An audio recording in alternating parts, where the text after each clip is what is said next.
Oh, goody. Hi there, I'm Karen Babb. Bob to know would probably call me an old fart because I've been at this for quite some time. Let's see, I started autocrossing in 1979. Did my first course sometime in the early 1980s. Did my first nationals course in 1987. Very educational experience. Have done a number of those since then, and a wide, weird variety of events in a wide, weird variety of places. A couple of fairly large street solos back when we had those, and one very small street solo. Have worked all kinds of parking lots from little ones to big ones. Have worked airports, have worked runways, have worked high school parking lots, community college parking lots. I can't say that I've seen everything there possibly is, but I've seen, what is the commercial? We've seen a lot of things. It's an insurance commercial. Seen a lot of interesting variations on both sites and courses.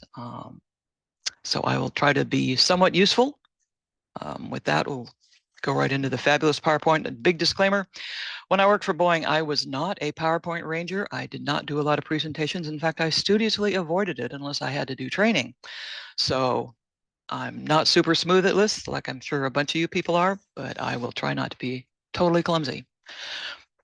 This is an intro presentation. It's not intended for people who've done dozens of these things and are looking for little subtle improvements. There's some information that I'll make available here that can help people who are at that level, but I am trying to deal with people who either have never done a course, are thinking about a course, have maybe done one or two and wanted to know how to make it easier. And the whole point of this, come on, PowerPoint, here we go. For me, this is the best job in the event. This is something I will want to do until I can't walk and carry cones anymore. It is terrific. Not everybody's going to feel this way about it, but you can enjoy it. My objective here is to get you prepared for what that job is, so that you can have it be as easy as it can reasonably be, so you can cover all your bases, so it's a good experience, so you want to do it next time, and people want you to do it next time too. It's not an advanced topics element details pitch. There's a little of that, but it's basically intended for newer people and people who haven't done it at all.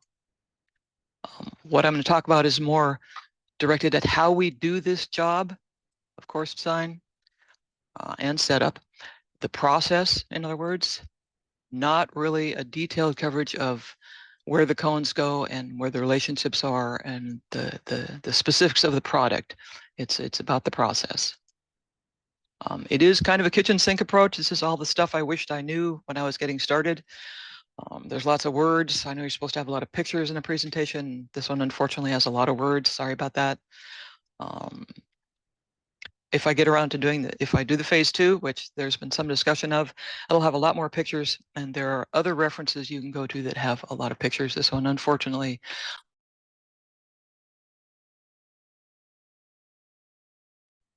Was I Sorry, muted? Was I muted? I didn't even know. How did sorry, that happen? I was admitting someone and it jumped up. Ah! Tell Tech. me to shut up already. I'm only on like page 3. Okay, Sorry. that's okay. One of the problems with having a core dump from my head, which is bizarre anyway, is that some of this may not be relevant to your particular potential course design experience based on everything from your site to your personnel, to your event chairs, to all the people you have to deal with. So extract what is relevant to the things you need to do and don't worry about the rest if it's not. Please ask questions. We got the Zoom chat thing set up. These guys are riding herd on it. They're going to pass stuff to me when we get done, and I will do my best to try to answer them even usefully if I can. If that doesn't work out, this is the email that I would like you to use to send me stuff about this. I'm retired. I have a reasonable amount of time to address these things, so go ahead and send me questions. If I end up regretting that, that's fine. So now that we're actively rolling, I always like to say where I mooched some of this information from. and where I got some of the good stuff from so that I can give credit to where credit is due and blame the people that I want to blame for stuff. That is, of course, a joke. The Big Book. We're going to talk about this. Roger H. Johnson, another Boeing veteran who is now in Houston, has a wonderfully graphic presentation that is gloriously detailed. This is the URL. Oh, by the way, all of this should be available as PDF to you after we're done. So if you need these web locations, you can get them from that. Some of the rule books you're going to need to look at if you're in Western Washington. You might need the Dub or the BSCC rule book. The SCCA solo book is kind of the big kahuna. Credits other people who have done this sort of thing before that I'm probably mooching from, not just Roger, but Chuck Sample, Greg Lee, Jim Gary, et al. If you don't like this, it's their fault. If you like it, it's my fault. The Big Book. You should really look at this. If you're going to do a course and you want to have a head start on doing it well, this is a great place to start for pictures and examples, different kinds of site treatments, different kinds of element treatments. This is 140 pages approximately of sublime wonderfulness. You should look at it. Anecdotally, there was a guy in Northwest region several years ago, many years ago, who decided he wanted to get into course design, and all he really did was spend some time looking at this, and his very first course was really good. And that's pretty unusual. I'm sure my first one sucked. Okay, what's in the book? Lots of pictures. A fair amount of statistics, useful data, stuff about anticipating speeds, braking distances, whatnot. Good stuff. Definitely worth spending your time on. Okay. The most important parts of getting ready to do this job, I consider the first and foremost one to be attitude.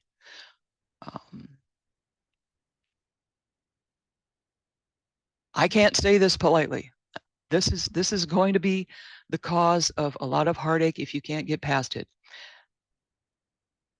You ain't Michelangelo, you ain't painting the Sistine Chapel.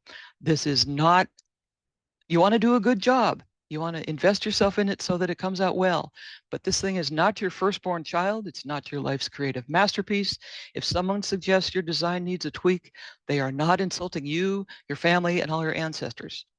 Putting on an autocross is a collaborative effort among a team of volunteers, and try to be a good teammate. I think I'll leave that with that. Priorities. Safety, duh. There are requirements in the rules about distances, maximum speeds. This is a wonderfully amusing topic that comes up really, really often, especially for people who are dealing with large sites. Really, really try to shoot for 60 to 70, not 90. Respecting the surface. I'm going to talk about this because I used to drive a mod car. And if you're not aware of what the surface can do to anybody that's not in just a stock car, you might break some things, or you might at least come up with something that is uncomfortable to drive for people. They're not going to have a good time. Oh yes. Drivers should not be forced to choose between trying to go fast and protecting their cars from surface or obstacles. I once honestly went to an event at a community college where the desired line through a sweeper was over the curb. All they had to do was pull the gates back about 20 feet and it would have been fine, but no. We had to choose between, well, we'll drive a bad line, we won't drive over the curb. Don't do that, please. Okay, more priorities. Findability at speed. This is so important. This is so important. You want to make it visually clear, even if it's not cool and interesting and innovative and creative. There will be people who will walk the course just once. There will be people who will show up late and not walk the course at all. They need to have a chance to find it. Don't hide the route with extra cones. Sometimes less is more. Sometimes you can actually take some cones out and simplify the look and give them something to focus on so they can find it when they're looking for it in a hurry. The driving schools preach looking ahead. Well, they need to have something to look for and focus on. Options. If there is an option in your course, optional slalom, optional direction turnaround, whatever, it should be obvious from the way the cones are set on the pavement. They shouldn't have to look at the nuances of the course map to tell them whether they should go clockwise, counterclockwise, whether it's optional, whether it's not. It should be self-evident from the cones on the course. Most people walking the course should be able to find it correctly without looking at the map for more than a little bit of directional guidance. If the cones don't speak for themselves, people are going to have trouble finding it. Not necessarily experienced people, but people who are new, and there are new people at virtually every event. Out here in Central Florida, we get anywhere from 20 to 40 of them every single event. And you have to make sure that they have at least a reasonable chance of finding the thing. Our priorities. Okay, as you go up the scale in terms of event seriousness, if you're running a points event of some kind, competition integrity is important. The thing should be both fun to drive and challenging, and this is where the balance of event size, element size, element relationships, use of space, all that become really interesting. Roger's got some great examples on that. Everybody should be able to get through it smoothly if they're on a good line somehow. If it's choppy and nasty for the smallest car on the best possible line, it's probably not going to be a good time for that Mustang. Provide places for skill to excel and shine. Don't just reward a heavy right foot with a bunch of pivot and go stuff. The definition of this sport says it's about precision driving, skill, handling, things like that. It's not about connected drag races. And you're not here to favor certain cars or certain people. You're not building this so that you can win. You're not building this so your buddy can win. You're not building this to make Corvettes on the top of the index standings, or Miatas for that matter. Yeah, I drive a Miata. Sorry about that. Suggestions. Okay, this is just how I go about this. It works for me. Other people will tell you to think like a commercial artist. Other people have different approaches. I think like an engineer because, well, I are one. I look at requirements, I look at parameters, and I'm making a tool. The function of that tool is to give people a good event experience. That's what we're all about here. Good experience driving, a good experience that's safe, so they want to come back. You'd really like these people to come back and join you again to have a good time. You want the people you worked with, your team of collaborating volunteers, to think you were a terrific teammate. Something that can help a lot if you've never done this before. Work with an experienced co-designer on your first one or two. Get somebody who's used that site before, or at least somebody who has a lot of experience on that kind of site to work with you, even if it's just to look your map over, look the thing over once it's set up. Work with somebody with experience and have a give and take with them so that they can help you. Another thing that can be useful is take a map of an event that's been done before and just modify the elements. That way you know the route through the site works, and you're adding your own flavor to it, but you've got a bit of a head start on having something that's going to work with that. Common sense, duh. Be flexible, be open-minded. You may not be able to execute all your plans just exactly as you had in mind. Be flexible when you go out there to set the thing up particularly. Okay, more of this stuff. People will always give you input.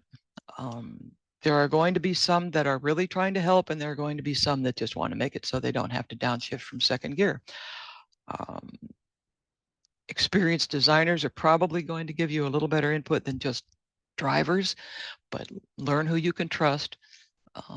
And if they give you some suggestions about visuals or safety, don't just blow them off. Of course, when in doubt, better safe than sorry. That should go without saying.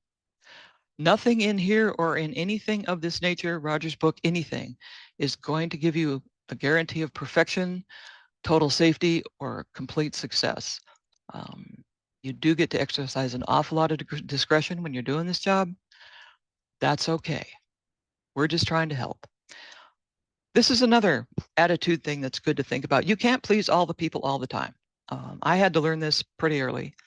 The people who win will be happy.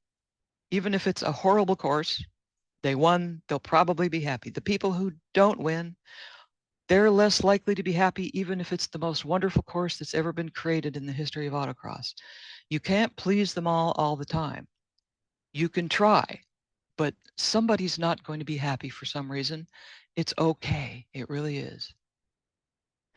You may do everything right. You may consider all the parameters, all the factors. You might still end up with a less than wonderful course. Lord knows the first one I did at a place called Valley Office Park was 8/10 okay and 20% awful. Stuff happens. Try to figure out why it happened. Try to learn from that. Oh, I'm never going to do that again. And do it better next time. Okay, the rest of this. People in charge, we have somebody in the waiting room. I will let them in. Oops. The rest of this pitch is basically things to do and how to do them. Again, focusing on the process. Most of these things are pretty easy. Some of these things aren't going to apply to you, so they might be able to be skipped. While you're doing those things, there's stuff you should probably know and think about. A lot of these things you already know. If you're doing a course for a site, you've probably run an event or two at that site. That helps a lot. A few selected special topics, certainly not all of them. Just things that can help in dealing with certain kinds of site considerations, speed considerations, sizes, whatnot. Okay, make the job easier. I use drawing software. I'm a geek. I'm sorry. There's a ton of them. I use TurboCAD. LibreCAD is free. It's not bad. I spent about half an hour with it, and it's okay. AutoCAD, Adobe Illustrator, if you have access to things that are more expensive than what I choose to spend. TurboCAD has a 2D version that I think is about 99 bucks. I'm still on TurboCAD 2020. I buy it about every 5 years. These will help you a lot. If not, you can do this on a piece of paper. If you have a piece of paper that represents the site, you can draw the thing by hand. If somebody needs to take a look at your map to approve it or give a review, you take a picture with your phone, you send that to them. You don't have to use software. It just makes life easier. Measuring tools. Every time I see somebody doing a setup who's got one of these distance wheels, like this thing on the left, I think, okay, that guy's got a head start. If you go to get one of these, get the one with the big wheel, not the one with the little one, because the little wheel is a lot harder to move in a straight line. Your feet. One of the most useful things I figured out a long time ago is that for me, 8 steps is about 20 feet. So I can pace off distances, not perfectly, but adequately. And doing things like setup or measuring the distance from point A to point B on a site, this is fast and easy and really helpful. Parking stalls. If you're doing a parking lot, they got stalls. Unfortunately, there's really not a standard parking stall size. They tend to vary from 7.5 by 16 to 9 by 19. Boeing Kent Space Center, there were 9 by 19. Find out what they are for the site you're using, because you can use them as kind of a coordinate system and they will help you keep things in a reasonable scale. If you're using an airport site, this particular picture is from Buckingham Field in Fort Myers. They have concrete squares and you can figure out how big those are. A sort of standard size for those is 25 by 25, but certainly they're not all that way. Lincoln has areas where they're not.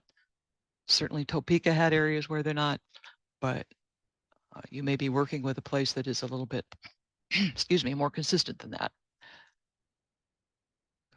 Sometimes you have to mark your own course. Not always. Central Florida here, they hand chalk to the competitors walking the course and say, here, you do it. That's great. I never thought of that. But if you're doing setup either night before or early in the morning, you have to mark the cones just to make sure that the course stays intact as things proceed through the day. Lumber crayons are hopefully obvious. The Irwin kind is waxier and soft. It won't last as long when you're drawing boxes, but it will hold up better in the weather. Dixon kind comes in many colors. It's a little powderier, a little harder, breaks a little easier. It takes less of them to do marks. Railroad chalk is a lovely thing. It's a little more rain resistant than sidewalk chalk. Wallboard, hunks of wallboard. If it's not going to rain, really easy to make marks with. Spray chalk. I once saw somebody use spray chalk to mark cones on a site, and you know that stuff's going to be there for weeks. So be careful. Make sure that your site owner will let you do that if you're going to use that stuff. The others will be gone in days at the most. Okay, the rules, the part that nobody likes. There are rules. Solo rules, Sports Car Council rules, Sand and Sage, whatever, insert your club or region here, wherever you're from. There are rules. They're there for a reason. This is the main reason. If something bad happens, we need to be playing by the rules. Our insurance depends on it, and bad stuff sometimes happens. I had a slide in here that had scary words like liability and negligence and gross negligence and waiver and nullification and all that. And I thought, probably not.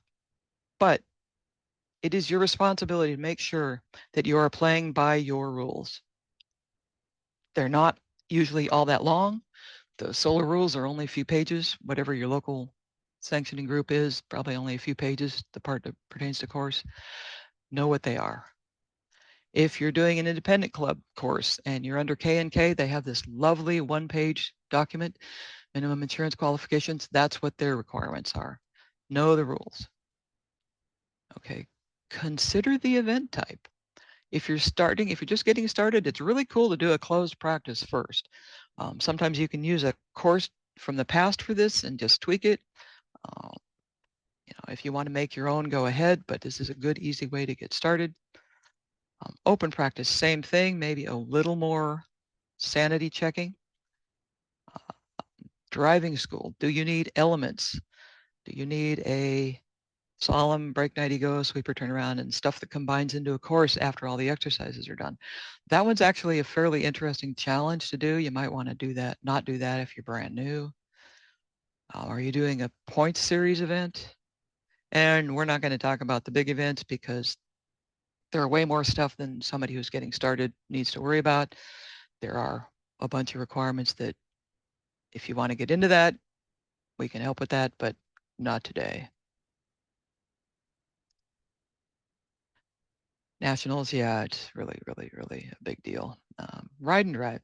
Ride and drives are interesting because sometimes your site and your club will be employed by someone like Yokohama who wants to come out and test tires.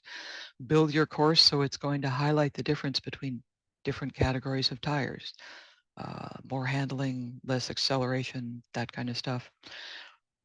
Same thing for cars. If you're supposed to be demonstrating car handling, think about that when you're building your course. Okay.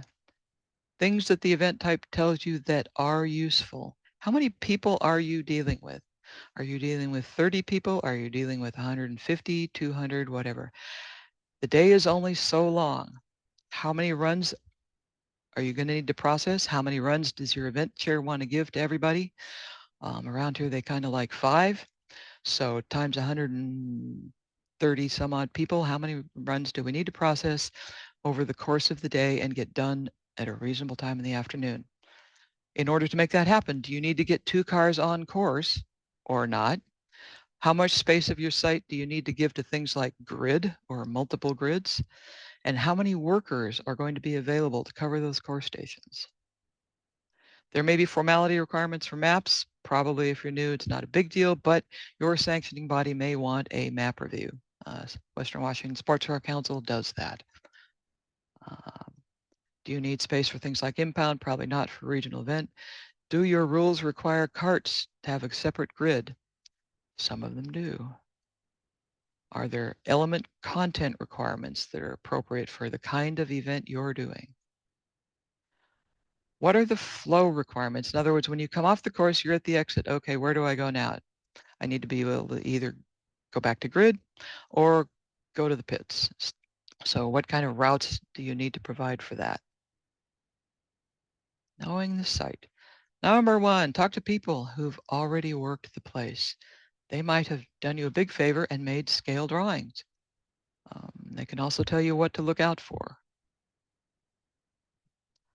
Obviously, Google Maps and Earth are your friends for those lovely satellite shots that you can get. Both of them can do distance measurements, which is a really useful thing. Google Maps, right click, it pops up a little menu, click measure distance, and off you go. Event photos and videos, these are surprisingly useful. Previous maps, of course, will tell you routes that more or less worked. Site visit is good. There are places I worked without going there that I really wish I'd seen before I tried to put something down there. Scale drawings. These are the kinds of things you might get. Just by way of proper credit in the credit and blame department, that thing on the upper left is Forbesfield, Topeka North. Kevin Youngers spent ridiculous amounts of time building this drawing for us. All the red stuff you see on there is bad pavement. You can't go there. I'm not sure we could have even used that site for nationals if it hadn't been for Kevin. The one in the middle, Packwood. Scott Miller, Carl Coleman, I believe, are the primary responsibility guys for having made that for us. One on the right is a place I've worked a couple times out here in Florida. It's Orange County Convention Center. Bottom left is Shelton. Bottom right is a map review for a place in the Northeast I did. Scale drawings are nice. They don't have to be in a CAD program. You can get something, print it out, and draw on it. It's just nicer for making revisions if it's in a CAD program. This is a picture I wish I'd had of Packwood before the first time I went there. Lesson learned, never again. The first time I went there, sight unseen, I was going to put a nationals course on this place because we just got back from nationals and it was like 3 weeks later. Oh yeah, we'll put one of the nationals courses on here. If I'd had this picture, I would have seen that the grain of the blacktop, which you can see running vertically in this picture, is fairly prominent, that there are drainage patterns here, which show high and low spots, that there's a nice little area by the building that puddles a lot. Basically, my first attempt at Packwood was very bumpy because I didn't have this information. All I had was the basic size of the thing. If you can get a shot like this of someplace you haven't worked before and you're going out to lay something out, excellent. More ordinarily, Google Maps and Earth are your friend. Again, this is a great satellite shot. It's Cheney Stadium in Tacoma. Shows you the parking stalls, shows you an area that we know has little signs in it. By the way, the pits and grid in this place are back behind the stadium, out behind the baseball field. Really, really nice Google Earth shot. No site map, no problem. This is what I used the first time I did Orange County Convention Center. Google Earth, crop the thing, go into paint, put some circles and squares for parking for light poles and grates that I don't want to hit. And after that, I was ready to start drawing. Doesn't take very long. I think this was a big 10 minutes to build this. So if you don't have a site map, you can come up with something that'll work. Not a big deal. Easy place to start. Okay, once you have a map or some idea of where things go, and again, you probably all know that if you've been to a site that you're going to do a course for, you know where this stuff goes already. Where's pits, tech, registration? Where do people watch? Where's grid? How do the cars get from pits and grid to finish, start, finish, and all the other places they have to go? What's the finish area going to be? This may not be immediately self-evident. There may be some place that's always used, or there may be options. Where's the timing vehicle goes? You know, where people line up to go, start, finish timing sensors, stuff like that. You need to think about those. Once you know the general layout, look at the finish first. Finishes on autocross courses range from okay to really good to really bad. An awful lot of unfortunate incidents, most of them not serious, but every now and then, happen at finishes, usually because there wasn't enough room. Think of the finish as a gun. Where do you want it aimed? Reserve plenty of space for that before you go do the rest of the thing. Figure out where it's going to be in your layout, your site utilization. Reserve plenty of space for that. Then go on and do the rest of it. Where does the start go? Then start making routes connecting those two things. Those two things dictate where your course can be. It's not the other way around. Okay, what else to know? Where's the obstacles? Where's the light poles, grates, buildings, curbs, etc.? If those aren't evident on whatever you're using as a map or drawing, that Cheney Stadium, you can find the light poles really easily. Other satellite shots, not so much. What are the surface types? Blacktop, concrete, mixed, sealed, or not breaking up. In the upper left corner of that Cheney Stadium shot is an area that's darker than the rest. It is garbage blacktop. If we ran on it, we would tear it up almost immediately. It would gravel up horribly, and we'd probably be kicked off the site because we damaged it. Surface type is important. There's going to be places you can use and places you can't. Surface characteristics, back to the Packwood shot. Blacktop is in strips. Concrete's in blocks. And don't just think about, stock Mustangs or even street repaired Corvettes. Think about the other kinds of cars that might show up. Central Florida, we have some mod cars that show up. We have some carts that show up.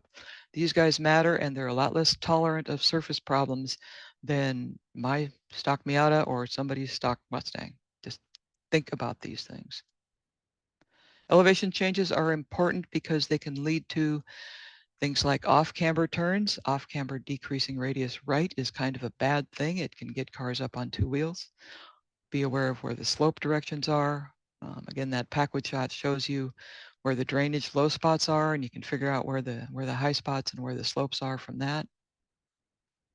Surface problems, we already kind of went over that, but there are going to be, every parking lot has places you just can't go. Every runway, all the perfect concrete is actually being used for things like airplanes. Know where those spots are, be ready to deal with them. Boundary types, if you're going to go close to the edge of the pavement, you better know what's there. If it's benign runoff, great.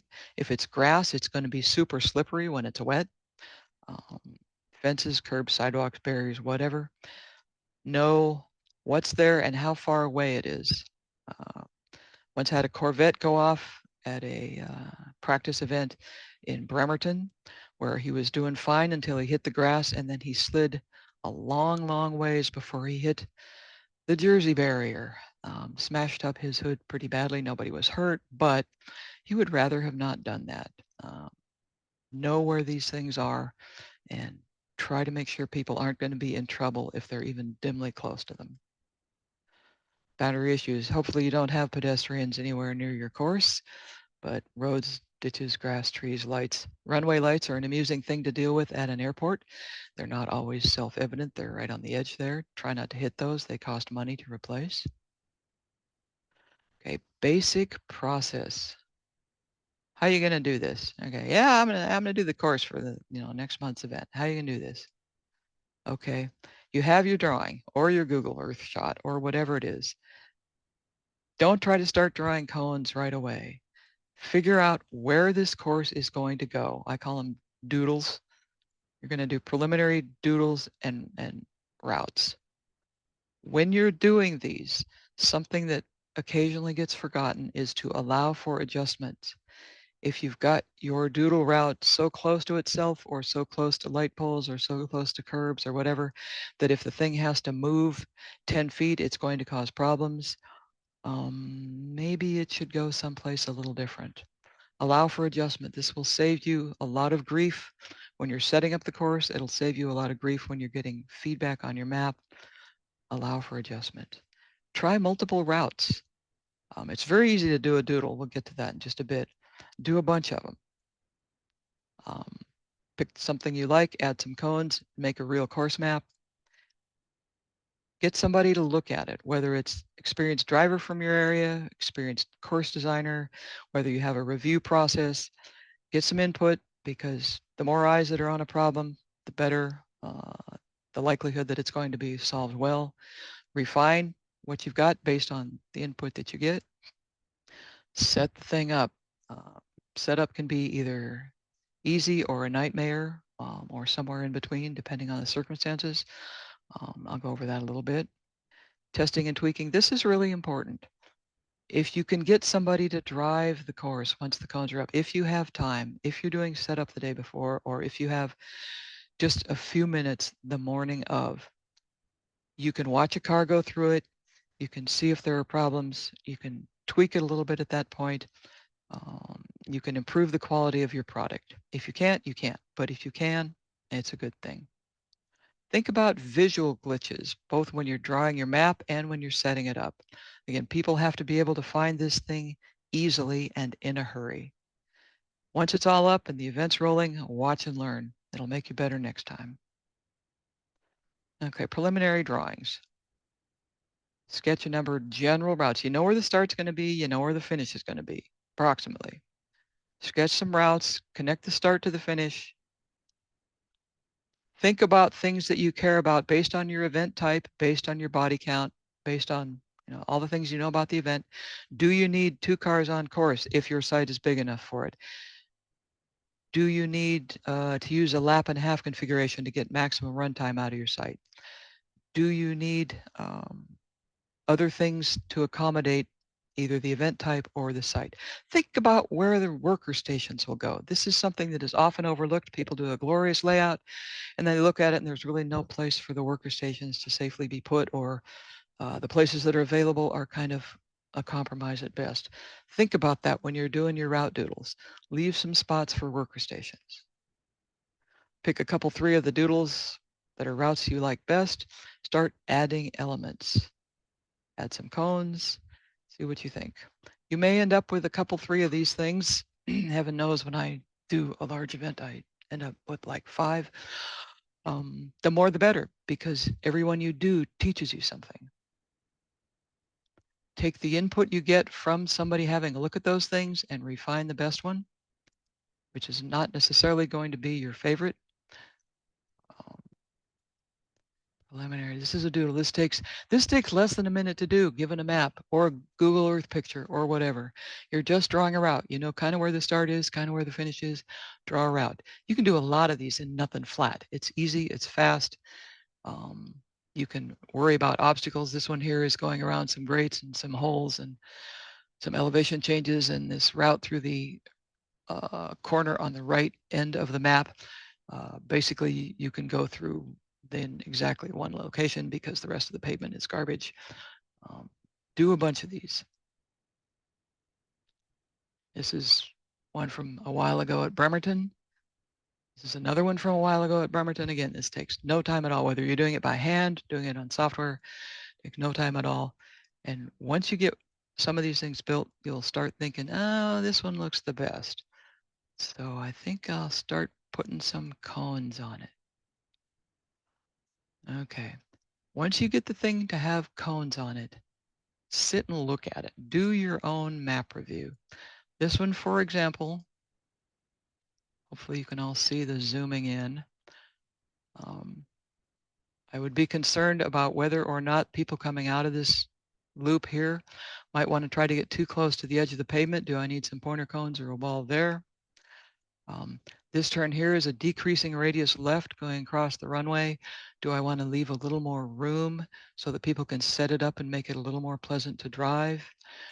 This gate, but that has the 3 pointer cones aimed at it, is a speed control gate. Do I want to make the preceding turn faster or slower? Do I want to make the entry into this lane change faster or slower? That speed control gate can be used for that. Just do your own map review, because if you don't change the map, you might end up doing some tweaks at setup, and it's good to have anticipated this stuff. Okay, worst case scenario, Lincoln doodle takes less than a minute. Putting all the cones and artifacts on there took less than an hour. It's not really time consuming to do these things. It's worth it to do it systematically. It's worth it to give yourself time to look at what you've got once you get there. Doesn't take forever. Allow for adjustments. Nothing goes on pavement exactly like it was depicted on paper. I don't know how many of these things I've done. There's never been one that went exactly the way it was on paper, because there's always something you have to move things for. You may have to move a gate, a couple gates, some cones, or a whole section. You might have to move them 20 feet, you might have to move them more, and you don't want your entire layout to be blown to bits by that. So give yourself some room for adjustments, particularly if you have a big site, but you can do this to a lesser extent on a small one. Don't box yourself into a corner where there's really only one place these gates can go, because if they don't go there, there's a gate, a grate, or a pole, or it's too close to something else. Allow yourself some room for adjustments. Your layout shouldn't be so close margin-wise that any small adjustment is going to screw everything up. And when you're doing that, sticking to the map should never be a reason to use an area with bad surface or other safety issue. So if your course ends up not looking exactly like your map, that's okay. The more room you gave yourself to tweak it, the less likely it is that that's going to be a big deal. Okay, getting input. Please do this. Back to the Michelangelo thing. Some sanctioning groups require a map to be presented at a meeting. Once you've got a draft form of the map, go ahead and take it to a meeting. Everybody can look at it. If that's not part of your process, distribute it to chiefs. Again, you can do this with a hand-drawn map and a picture from your phone. Distribute to people who have a stake in it, and experienced people who can give you some feedback. SCCA has a process they call the Course Advisory Panel. It's actually pretty useful. If they have concerns, take a look at what they said, figure out why they said it, see if you can do something about it. Have them look at your solution, do it again. Setup. Coordinate your setup with your event chair and safety person so they can have a look at it before you mark the cones, because, well, they're important too. If they have issues, they should tell you what those are and give you the opportunity to propose a solution. I know in a lot of places, the event chair, the safety guy will just grab cones and start moving them. That's okay if you're in a big time crunch and you just got to get it done, but you'll learn more if they tell you what their concerns are, why they think something should move, and you figure out the solution to it. It's always the better way. That being said, your event chair and your safety guy are the bosses. Their authority supersedes yours. It's not your firstborn child. It's not your expression of your artistic genius. It's cones on a parking lot, cones on an airport. Okay, setup. How to make setup somewhat painless. I think my record for a 13-acre site with about 150 cones was 40 minutes with me and my husband and 2 other people. You can be quick about it. Ideally, you'd really like to do this the day before the event. This is not always possible. Out here, I don't think I've done one like that yet. So start early in the morning. If you're going to get it done reasonably efficiently, you need you plus at least 3 helpers. Your event chair should help you figure this out, or your worker chief or somebody. If it's your responsibility to recruit them, you need to know that before you get going on this. A good setup can be done in 1 to 2 hours or less, depending on site size, cone count. This is where you start appreciating the fact that you didn't put 300 cones out there because you didn't have to. How many workers you have, and of course what the event requirements are. You may need to bring your own cone marking supplies. Out here, they just have a big box of sidewalk chalk normally, and they put it out, and the cones get marked after setup when people are walking it. That's great. This may not apply where you're at. You may need to bring your own stuff if you bring crayons. Typical course, 15 to 20. I always get 2 boxes. One of my pet peeves, and it's the only reason I put it in here, it's a pet peeve of mine. Cone marks need to be at least a couple strokes per side of the cone base. More for cones you expect to be hit off, and slalom cones, apex cones, stuff like that. One scrawny little hurriedly drawn line is not always going to be enough for course workers in a hurry to see it and get that cone back. Make them visible. Pet peeve, sorry about that. Okay, when I do setup, I want a scale setup map because that way I can send people to the other end of the place and say, here, you do that side, I'll do this side, we'll meet in the middle, figure it out. By the way, most of this map was boilerplate that already existed. The only thing that is new and different from event to event on this one is the event name and the actual route and cones. If you have site drawings, you have site drawings. Setup session recipe. This isn't how everybody does it. This is the most efficient thing that has worked for me in the past. If you've got other things you do, that's great. This is where the 40-minute, 13-acre setup came from. Somebody drives around, throws cones out of the truck trailer. The designer, who has to worry about where they all go, ideally can drive, stop, call out the cone counts. Somebody in the back throws cones out. Other helpers, this is what the setup map is for. Your other helpers will follow with those scale setup maps and put the cones up at least in the preliminary positions. Then the designer can walk through. You can either fix each section, that will take longer, or you can set the whole thing up, then make one pass through it and finalize it. Test and tweak if you can. Once you think you're done, get your event chair and safety steward to at least take a look. That's their job. Testing and tweaking. If you're not driving in the event for points, depending on what your rules are, drive it if you can. Drive it if they'll let you and it's not going to affect your points for the series. Great. That'll show you a lot. You'll figure out if there are problems that need fixing or not. Do it in a realistic car. Probably not a good idea to do it in your car if you're running for points. But don't do it in your Aunt's Caprice. Do it in a Mustang or something realistic. If you can't do it because of rules or other constraints, have an experienced driver. If they can do it, do it. Don't have a novice do it. Don't have your aunt do it.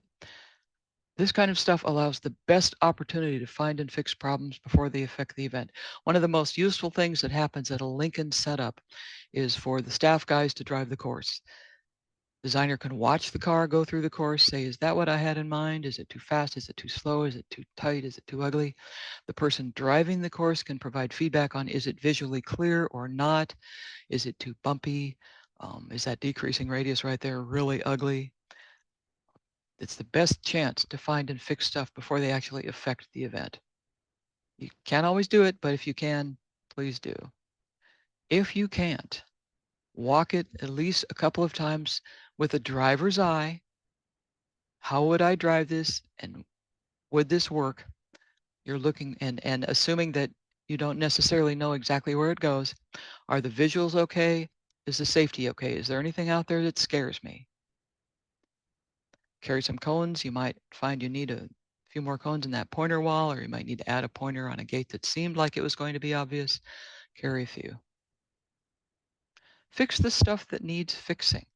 Yeah, you want to keep it generally as similar to the map as you can because you might be handing these maps out to competitors. They're going to use them to help them walk the course. Hopefully they won't be staring at the map when they're walking the course. They should be looking at the cones. But fix what needs fixing. Okay, then the event starts. Watch and learn. During the event, watch the novices. Do they get lost a lot? It is really, really discouraging for me to set up a course and have new people go through 3 gates and then get lost. It's like, oh man, did I screw that one up? Watch the experienced drivers. Do they look smooth? Are they able to get on a good line and get through the course without doing something painful? Watch all kinds of cars. Around here, I really like to watch the shifter cart guys because, well, it's a spectacle. And they also really show the speed potential of the elements on the course. And they also show the surface. If they're bouncing around a lot, maybe not a good thing. Take note of stuff that works well, what doesn't. If something is scary, this is really important. Fix it. Coordinate with the safety and chair and fix it, even if you have to disrupt the event to do it. I've been that person standing there with my fingers crossed going, God, I hope we don't break anybody. God, we don't break anybody. If you go through the day like that, you should have fixed it. I've only done that twice. And it was a long time ago, and that was enough. Should have fixed it. Didn't know it was going to be that bad. Should have fixed it. After the event, look at the results. Good courses are going to reward your good drivers. And if you've been running some events, you probably know who they are by now. They should equalize mixes of cars within classes. There are classes, particularly in SCCA, that have wide ranges of power to weight ratios, ranges of sizes and weights, ranges of good handling and bad handling. You want good mixes of success. And also listen to what people say. In this era of social media, there'll be a lot of people who will sound off, both whether it's good and whether it's bad. That's okay. Remember, you can't please all the people all the time. But if they give specific input on specific things, figure out, do you need to do something better next time? Okay, now that you know how you're going to do this, I didn't want to call this a checklist because some of this stuff might not apply to you, but there are things you might need to worry about, things that I wish I'd known the first time I did one of these things. Do you have to give a map for somebody to look at? If so, by who, by when, what does it have to have on it? If not, great, but hopefully you have at least someone that has to take a look at it. Do you need to provide handout maps for registration? Do you need to provide section maps for workers? Both wonderful things. How many are they going to need? Do your turnouts look like 100 or do they look like 250? And who do you have to give this stuff to? When do they have to have it? Setup supplies, are you on the hook for this? Setup maps, probably. Cones, not your problem. Hopefully someone else arranges for them to get there, but you need to know that. Cone marking materials, again, it may be your problem, it may not. Course lining, if you're doing a big event. Flour is the popular thing. I've used dolomite in the past. Yuck. Ball field chalk if you can get it. Other stuff, coordination before the event. Is setup your problem? Do you have to recruit setup workers? Where do they need to be? When do they need to be there? Cones and marking supplies. Approvers. Is there a safety person? Site reps, adventurers, whoever. When can they be there? Do you need to coordinate setup for the actual event? We kind of talked about that. Maintenance during the event. Hopefully it's not an issue, but some places you're going to have surface problems. Shelton in Western Washington can have new holes appear out of nowhere or little ones turn into big ones. You need to be prepared to deal with that. Unanticipated safety issues. Hopefully you caught these before the event started rolling, but you never know. There have been certain events at Bremerton where people persistently were going off into the ditch next to the taxiway. Probably not a good plan. You may need to move or add some cones. You might need to mark those things.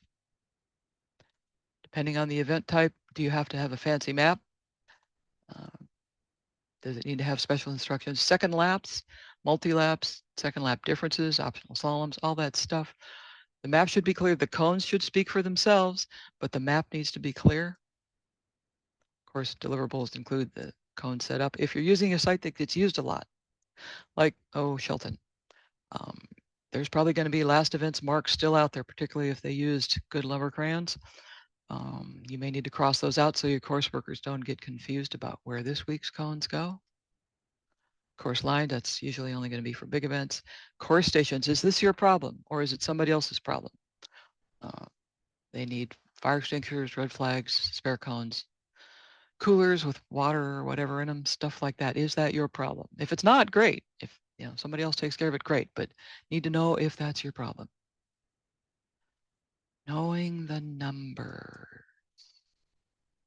I always start with this one because somebody told me this when I was in driver's ed, which is way too long ago. And for whatever reason, I've been able to remember it. 60 miles an hour is 88 feet per second. So if something is 90 feet from something else, that distance can go away in a second at 60 miles an hour. This is a wonderful site I discovered not too long ago. One of the things I continue to learn. is that cars are a lot faster now than they were a generation ago. This is just one of the things you'll find at accelerationtimes.com. In the lower left corner, they have little acceleration statistics. From a standing start, your Corvette can get to 300 feet in 4.8 seconds at 81 miles an hour. So if you're giving somebody a 300-foot straightaway out of a 45-mile-an-hour turn, odds are he's going to be going too fast. Okay, eighth of a mile, 600 feet, 7 seconds at 106 miles an hour. No eighth of a mile straightaways, please. Again, back to the rules thing. You're protecting our insurance, protecting our ability to do events at all. 60 to 0 braking distances. I was just reading earlier today, I believe it is a McLaren Senna, does 70 to 0 in 137 feet. Okay, that's pretty good. Most cars, it's going to be well over 100 feet for that 60 to 0. Think about that when you're figuring out where your finish needs to go, and allow extra space. Yes, if it's going to rain, if it might rain, stopping distances go way up, sliding distances go way up. When people get in a spin, they're going to slide farther. Article I was reading not long ago said that the coefficient of friction between a dry tire and a wet tire, the difference is 30 to 40% at least. So respect the wet if it might be wet. Acceleration distances, yeah, 35 to 80 and not very far. So watch your unconstrained acceleration sections. One of the reasons you care, going twice as fast is going to hit the ditch, pole, curb, parked car, whatever, 4 times as hard, and that's physics. I'll get back to this later, but twice as fast hits things 4 times as hard. Square root of 2 is 1.414, so about 70 miles an hour is twice as dangerous as about 50. Required margins. This is back to the rules again. SCCA is 75 feet minimum for viewing areas, 25 feet for obstacles like light poles and curbs and things like that. That 75 is a minimum. Keep that in mind. Sensible margins, especially at the finish. More is better because crazy things happen at the finish. Don't push your luck because it's not just yours. Okay, this is a ripoff from Roger because, well, he's already done the work. Although his quick SP car is a little slow by today's standards, I believe a Tesla Plaid will do a 0 to 60 in something around 2.5 seconds, maybe less. So quick SP car is not so quick anymore, but the basic guidelines of this are still useful. If you're starting at 35, you want to hold them down to 65. They'll get there in less than 200 feet. Keep these things in mind. Content dimensions. Okay, remember when we talked about parking stall sizes? A 16-foot gate could be 2 parking stalls wide, which is really convenient when you're on a parking lot. It's not that narrow. Big cars are about 6 feet wide. You can fit at least 2 of them through that. That being said, maybe 3 stalls is a little kinder and gentler, but 16 is not that bad. Here's your big cars, some of your big cars. Camaro is just over 6 feet wide. About, what is that? A little over 15 and a half feet long. Mustang is not too much difference. Corvette is wider but shorter. Think about these things when you're deciding how to space your content. You've got a 15-foot long car. Are you asking him to change directions laterally by 20 feet in a 50-foot longitudinal distance? That's not going to be fun. By the same token, a 35-foot gate or bigger can be hard to see at speed. Again, somebody's coming around a 180-degree turn or looking for the next gate. You should be using consistent gate widths anyway, and if they happen to be too big, they're a little hard for somebody to make out as a gate at all. Whatever your gate spacing, whatever your gate width is, don't put them too close together. If you're using 20-foot gate, 24-foot gates, 3 parking stalls, whatever. The distance from one gate to the next along the route wants to be at least twice the gate width. We'll get to that with the pictures in a bit. Other numbers, a 45-foot slalom, although the SCCA rules permit it, is just not a good time, even in a Miata. I have one of the scrawniest little cars in the street category. It's just not a good time. On the other end of the scale, 90 foot is kind of useless at our allowed speeds. Speaking from personal experience, I would say 60 to 75 are kind of the spacing sweet spots for a straight line slalom. 200-foot straightaway might be okay if it's a big site and it has room and you're not going to hit anything. If you're out on an airport, if you're at Crow's Landing, if you're at Buckingham Field, if you're at someplace really big, the rules still apply and are important.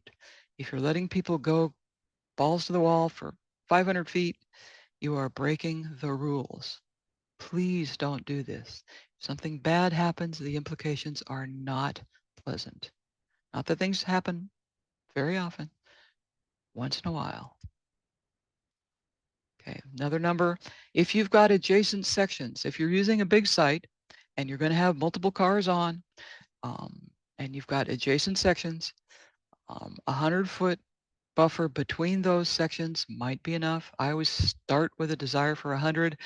I'll live with 75 if I have to, based on adjustments. There's that allow for adjustments thing, based on surface problems, based on whatever. But I start with a target of 100. If you're dealing with a small site or you don't have a need to have 2 cars on, you probably have less than that. But if you're a big site and you need 2 cars on, enough distance is a good thing. Remember, 60 miles an hour is 88 feet per second. Finishes. They asked me to put in a special thing about finishes because, well, more crazy stuff happens at finishes than anywhere else on the course. Reality of life, drivers will never, ever, ever brake as soon as they should. They're going to try to make up for all those mistakes they made at the finish. Oh man, I hit a cone in the slalom. I'm going to make it up at the finish by going bonsai. No, but they'll try anyway. The bigger and more powerful the car, the worse it's going to be. Minimum run out, and this is for a fairly modest site size and approach speed, should be well over 100. I don't want to hang a number on that because the number I used to use has been shown to be a little on the small side for as fast as today's cars are. If it's a slow finish area, you know, maybe 150, 200 feet is okay. More if it might rain, or if the speed is higher. If you think they're going to be exceeding the speed they probably should be going, more.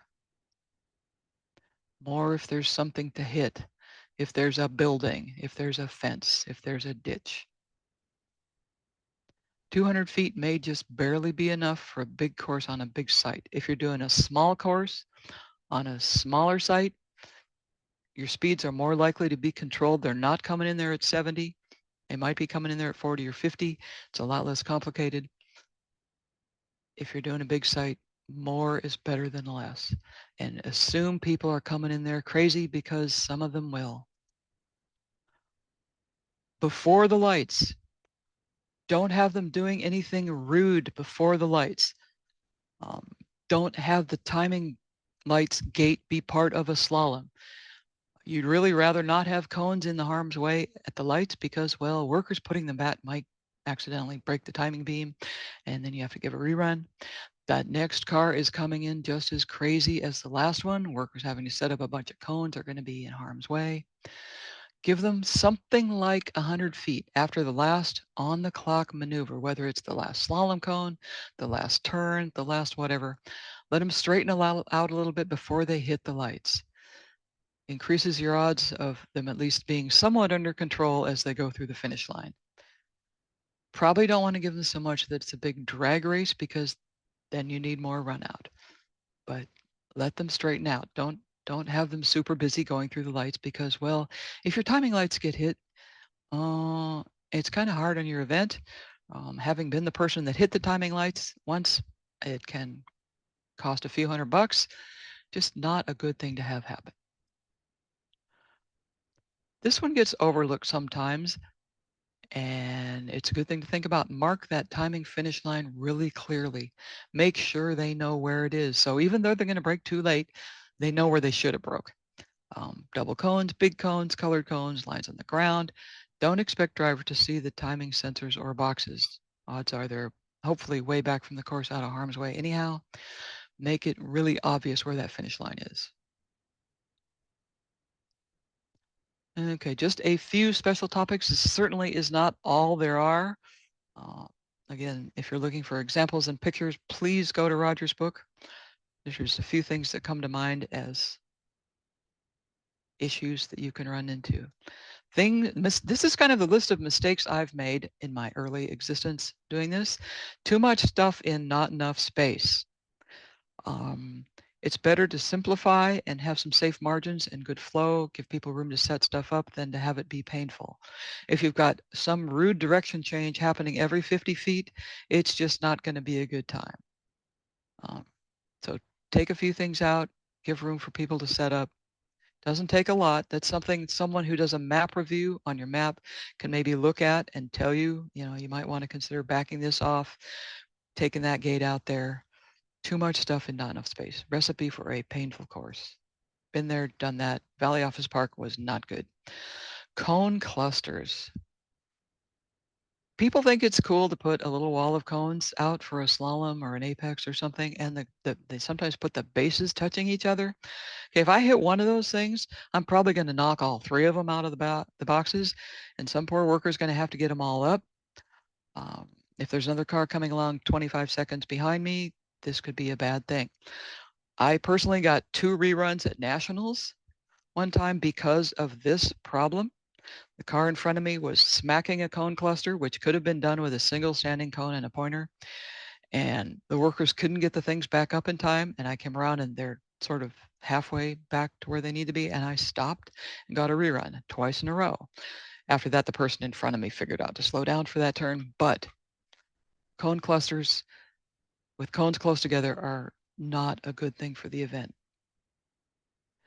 Too wide open spaces. I've seen this, I've done this a time or two, and I've seen it at Nationals. If it's 300 feet to the next gate, somebody who's looking ahead has to kind of hunt for it because odds are there's cones behind it for other parts of the course. It's hard to see where the next feature is at speed. This is something you'll see during the walkthrough after you set the thing up. Don't be afraid to add cones to make it more clear. Mono spacing. We got a picture coming for this one. If the gates are 20 feet wide and the gaps between the gates are all 20 to 30 feet, and you're a little out of shape coming around a turn, you look up to find the next place to go, and it's going to be hard to see. That's back to that distance between gates should be at least 2 times the width of the gate. Mono spacing is just not a good thing visually. And just inconsistent or unhelpful visual cues.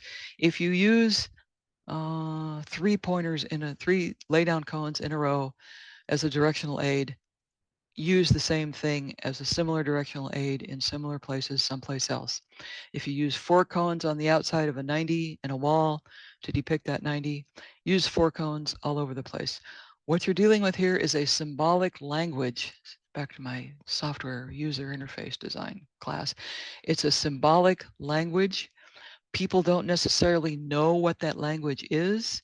So the less complicated it is, the less different dialects it has, the better off they're going to be trying to understand it. Be consistent. Okay, stealing pictures from Roger because, well, why would I draw them when he already has? Mono spacing.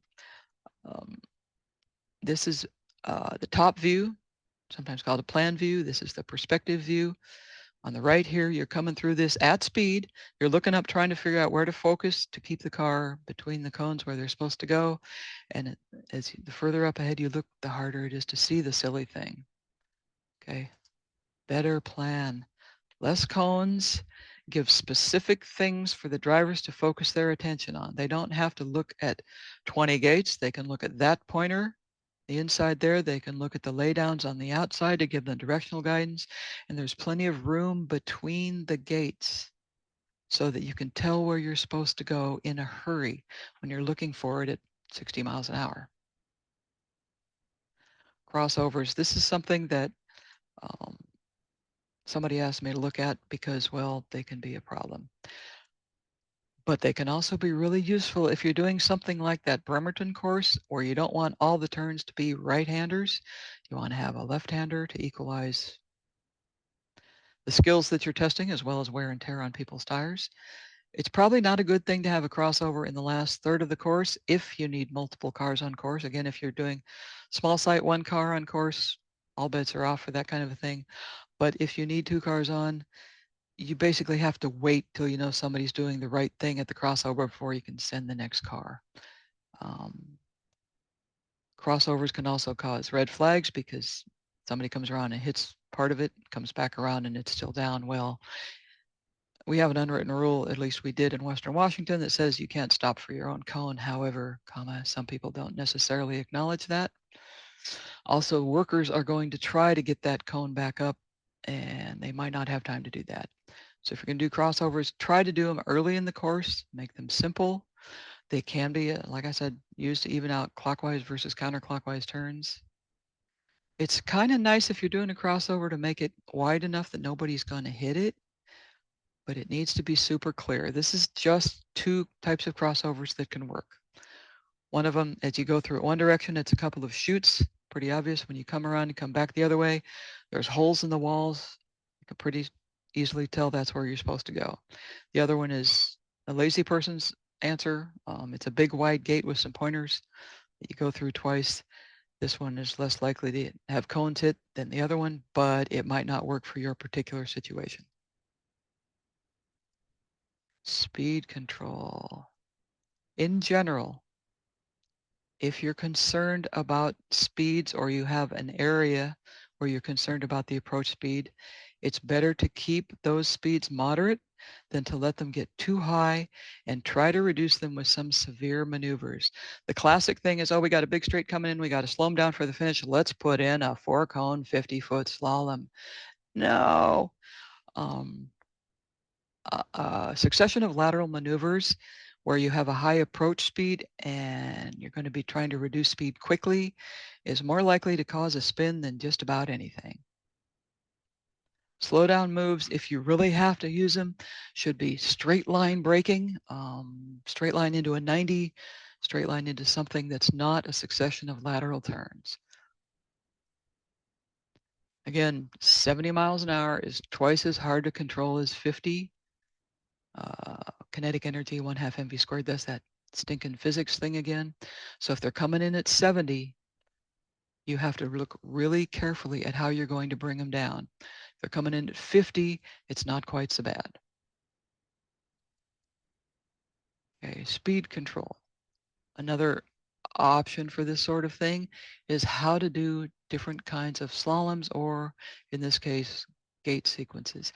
You can make a 50-foot slalom feel like a 70-footer or vice versa. Oh, let me go back. I screwed that up. Beak. Basically, for a 6-foot wide car, you can make a 50-footer feel like a 70-footer by offsetting the center lines of the cones 1 foot per cone in the driver's favor on each side of the center line. So you space them at 50, then you start offsetting the cones in the driver's favor, because what that does is it reduces the amount that 6-foot wide car has to move his car laterally to go around one cone and then around the next cone and then around the next one by 2 feet. And that is enough to make a 50-footer feel like a 70. Conversely, if you want to make a 70 feel like a 50, you're a sadist, you can do the opposite. You can offset the cones against the driver. It doesn't take a lot to make a big difference. So if you don't have room for a 70-foot slalom, if you've got a fairly compact site, or you just don't have room left in your runway, whatever it is, but you want something that drives like a 70, you can make something that drives like a 70. Terrain, one of my favorites as a former mod car driver. Most sites have features that you care about to varying degrees. There can be ridges, there can be trenches, there can be cracks. All of these there are Packwood. Try not to have people cross these things at a path that's perpendicular to the spine of the ridge, to the direction of the crack. Let the suspension corners of the car work individually. It's easier on the car. Don't make them brake or turn across that thing. If there's a big bump, Packwood, I'm looking specifically at you in the upper right corner. Keep the speed down or get it down before people cross the thing. I know from unfortunate experience that jumps or almost jumps can and do break cars, including differentials, transmissions, cross members, drive lines, U-joints, etc., etc. Jumps are not funny. Jumps are not good. Fix it. Watch out when you're doing setup for holes or pavement breakup areas that aren't on the obvious line but could still be driven over. Or in the case of that community college event many years ago, watch for the curb.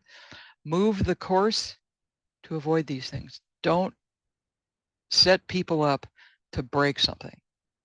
Shelton is a great place for this because there's holes all over the place. Holes can bend wheels, and somebody out there, I did this too, and I'm sorry. I really am. I can't remember who it was, but I'm sorry. Not good. Move the course.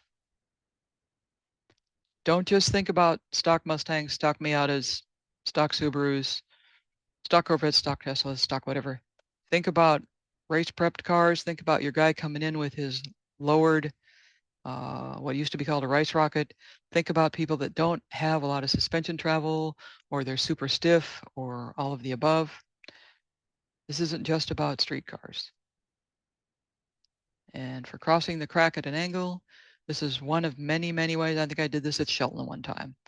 All they have to do is not be crossing it at 90 degrees.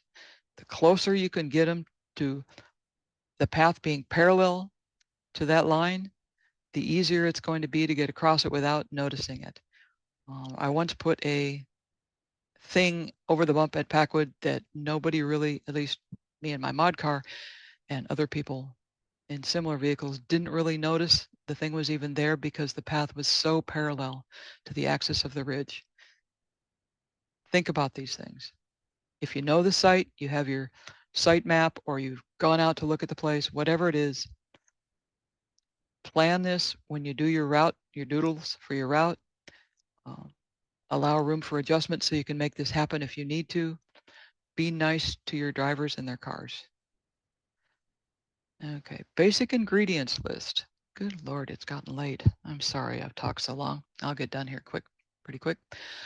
Basic ingredients for something that probably should work. Reasonable number of cones. Now that may depend on the perspective of your region, how many cones you have. I like 150. If I can get the course itself done with 100, I'm really happy. Unless I'm at Lincoln, and then it's a whole nother problem, but reasonable number of cones. Not more than you need, not less than you need. And yes, that's very subjective. Gate widths, if they range from 16 to 25, inner gate gaps from 50 to 100. Again, if you're asking people to do a 20-foot lateral offset with a 50-foot longitudinal, it's kind of rude. But you know, moderate, decent spacing between things and consistent widths. Visual cues that are easy to pick up and consistent and clear. Slalom spacings, this is just me, actually. I know people like to do 80, 90 footers. It's not really even a slalom. It's not the kind of thing that at our speeds we're supposed to be thinking about if we're putting that kind of an element in.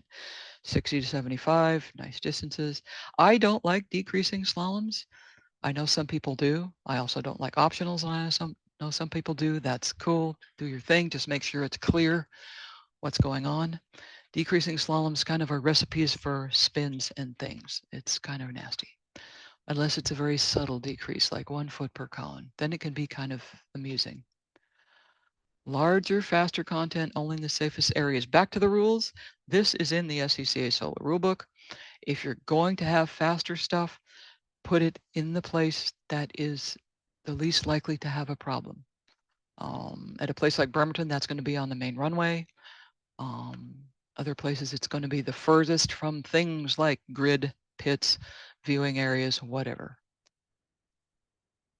Top speeds, again, shoot for 65 to 70. Don't shoot for 90, please. Balanced content. If all you have is pivot cones and straightaways, that's not a good competition. If all you have is obnoxious slaloms, and yes, I've been to a nationals where there was a 13-cone slalom. If all you have is nasty slaloms or nasty offset gates, that's not balanced either. Of course, the safe finish, please. Okay, hey, I get to be done talking. Nobody said it was a lazy person's job.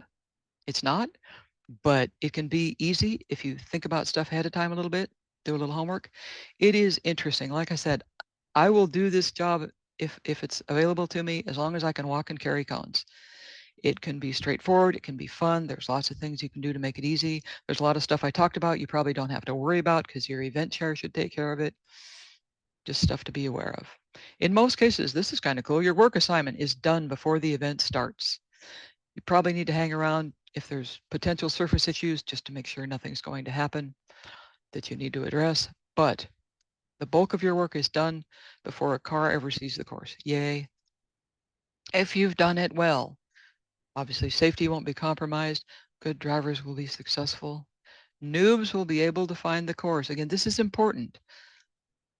They're probably only going to walk it once. They don't understand what it takes to see an autocross course at speed. They've never done this before. If they can find it by their third or fourth or fifth run, good deal. Most people will have fun, probably even you. The event will, of course, benefit because you did a good job as a course designer. People will come back next time. All the warm and fuzzy stuff, and maybe somebody will buy you a beer at a post-event social. Not all areas do post-event socials. We used to back in Washington. We always went someplace that had nice cold beer. Yay. So if you have questions, they should be in chat, and I'm gonna try to get to these. I'm not from the government. I'm here to help. And again, this is me. If we don't get to your stuff here, send it to me in email, and I will get back to you as quick as I can. And I am done. So let's roll with questions. Thank you so much. Before we start with questions, there's one part that I wanted Jesse to first of all, thanks a lot. There is a lot of great content. There's one portion where you talked about like essentially responsibilities of the course designer, including course setup. And I think this is a great opportunity for Jesse to give a very brief overview as to what that could look like in reality at a club like a regional club like Bremerton Sports Car Club. So I'm going to hand it over to her for a second and then to the questions. Okay. Oh, Echo, no. echo, echo. Hello. There may be a Okay, I think we're good now. Yay. Yes. Can you guys hear me? Yes. Okay, good. All right, I'm here and with Tyler D'Amato, and he is usually the mastermind behind most of Bremerton's courses, at least the last several years. So I wanted to talk, like Christina said, very briefly about what it looks like when we do a course setup. We usually come out the night before we have an event. If there is a club like Porsche Club or excuse me, or SCCA there before us, we often try and tweak and modify the course that's already there. That's kind of the easiest thing, so that we change it enough that it's still different and fun for people that might be coming out both days in a row. And then if there isn't, and that helps a lot because there's already cones out there and we don't have to set up all the cones. If there isn't, we go ahead and start setting up cones. Recently, Tyler has started to draw the map, like a kind of a draft map, like Karen was talking about before we head out, and then we get usually around half a dozen people there to help set up. They're mostly board members and fantastic volunteers with Bremerton Sports Car Club, which Tyler and I are both board members. And so we just start kind of setting up cones and tweaking things. Once we get a course out there, we start testing in sections. So if you're running, most of us are running in class for points. So we'll just test sections and test drive those sections to make sure that they're fun and they flow. And then usually we have somebody like our novice chair, Tom Slip, who is running time only, and he'll definitely go and do the whole thing all together to make sure all of the different sections flow together well. This usually takes us, what, 2 or 3 hours at the Bremerton course to set up, but we also usually try and have some fun with it, and make it a relaxed thing. There's usually a lot of socializing. So if anyone from the Western region is interested in getting a little bit more experience, we kind of do it as do our course design and setup as a group. We always tweak the draft map that Tyler comes up with, or whoever, but lately it's you. And and then we have fun setting it up, testing sections, and we usually, after the event the next day, have a social afterwards. So that's do you have anything to add, Tyler? I don't think so. It's more, the more hands the merrier. You can share the blame. If people don't like it, you can say, well, it was designed by a committee, so it's not my fault. More people Excellent. do like it. Your name's on the map, so you can take all the Yeah, credit. there you go. I'll say that, like, the biggest thing that I've learned is what Karen already said, is that, like, take the feedback, like, especially from the folks that are real good drivers and have been to a bunch of different sites. Like, if they say, hey, damn, that stupid V-Box thing is terrible, I hit it 4 times in a row, go, okay, maybe I need another foot or two on that. And actually, yeah, the other comment is that, like, tweaks really don't have to be drastic. Like, moving a cone No. 1 or 2 feet, Absolutely. or even Absolutely. not, like 1 or 2 feet laterally, or I'd say like 5-ish to 10 feet longitudinally with the Yep. direction of travel, Yep. like, changes the course drastically. Yep. So you can subtly change stuff and make it either suck or be fun or slow people down. All the stuff that Karen said. Yeah. And it's Yeah. probably a good time to turn it back over and say, I don't know if we can unmute mics, but it'd be pretty cool if we could get the folks that are still here to give a kind of very noisy round of applause for Karen for taking the time to do this for all of us. No. That's I all don't know if Christina, you know how to do that, to unmute If we could everybody. unmute everyone at once, or Oh, that sounds like a really just dangerous thing to do. know that there's Yeah, a virtual round of applause happening. That's fine. That's fine. Yay. Thank you Somebody's very got the much. hands there. I think there are emoji reacts. Yeah. or Oh so. yeah, there we go. Some people know how to do that. Yeah. Yeah. All right, let's start with some of the questions which we did get.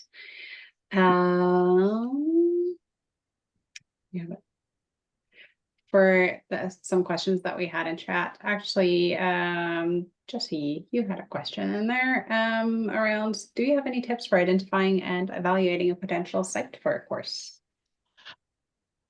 Well, every time I say that I think I know the parameters of an adequate site, I find out somebody's using something that I wouldn't have thought would do. Once upon a time, I was asked to do an autocross on a 1-block street with a 54-foot cul-de-sac at the end. It worked. It wasn't great, but it worked. 300 by 300 is probably pretty close to the smallest I've seen successfully used. If your turnout is small and you can do multiple laps or multiple partial laps, because you don't have to get 2 cars on, you can do a lot with a small site. So you need to have enough room between islands, curbs, light poles, and things like that to take a car through there without violating the distance minimums. So that would be, let's see, 15 feet for the gate, plus 25, 60, 65 feet. The old Boeing Kent lot was 75 feet between poles, I think, something like that.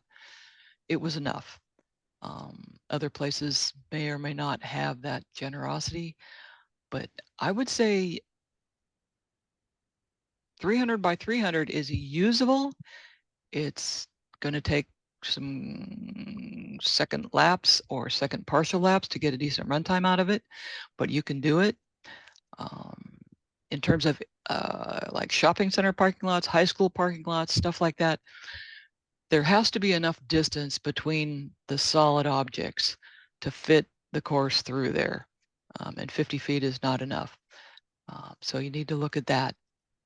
There are an awful lot of wasted pieces of pavement out there with islands all over them that keep you from being able to use it. But you'd be surprised what you can do with a small space. I'll just say that. Thank you. Sean was asking, there are a lot of clubs using green and orange cones mixed. Have there been considerations that people who are colorblind or are colorblind do not see the green cones properly? And is there a standard as to when and why to use green cones? As far as I know, there's not a standard. I know some SCCA things have used the greenish ones for particular purposes.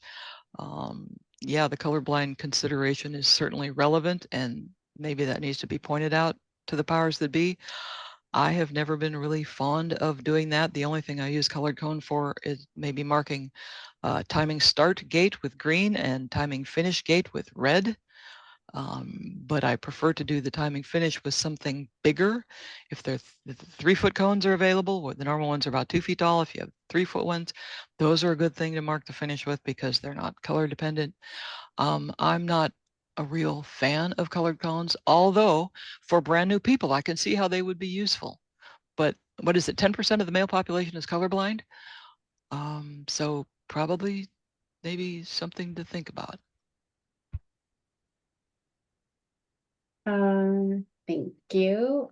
Ray was asking if there's an element in your course that is consistently missed or smashed through during an event, is the issue usually the element itself or the approach to it? And follow up with difficult elements, how can you help people learn how to navigate them? Good question, because at least in my experience, it's usually the approach. If the succession of things, whether it's gates, solemn cones, pointers, whatever, getting to the problem spot doesn't give enough room for people to set up. If there's just no way to get on a good line, and let's see, cars are 15 feet long. 50 feet is not a lot in most cases in distance between items on a course. 100 feet is usually plenty. If there's not enough room for people to set up, they're going to have trouble with the thing when they get there because they couldn't make a good line. And it's usually the approach. It's not the thing itself, it's how you got there. So go back upstream, figure out what is getting in the way of people making a good approach to the thing that's the problem, and fix that. Thank you. Bob was asking, do you estimate the total time of course when designing it? Sometimes. The larger the event, the more likely the answer to that is yes. One of the wonderful things about TurboCAD is it will tell you the length of a curve. So I can draw a curve down the middle of the course route and ask it how long that is, and it'll tell me in feet if the map is to scale.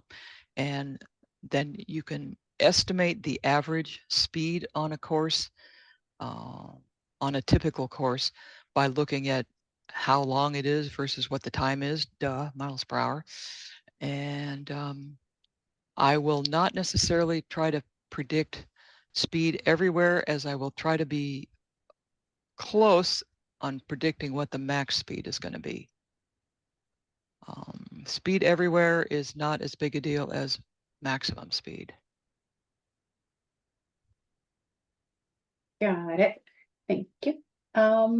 Mark was asking thoughts on setting up a course where the start and finish can be easily reversed to basically have 2 different courses in one day.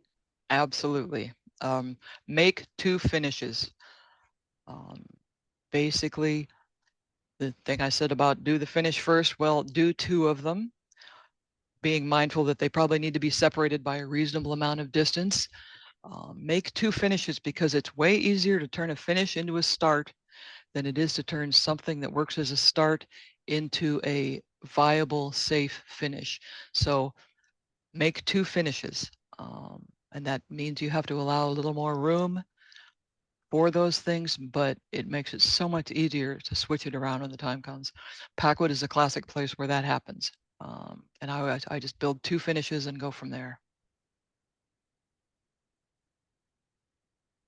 Got it. Thank you. Glenn was messaging, what about setting out the minimum cones to define the car path, then add cones to control speed and path? I would say that depends on what your goal is. The path should have been figured out before the cones were planned.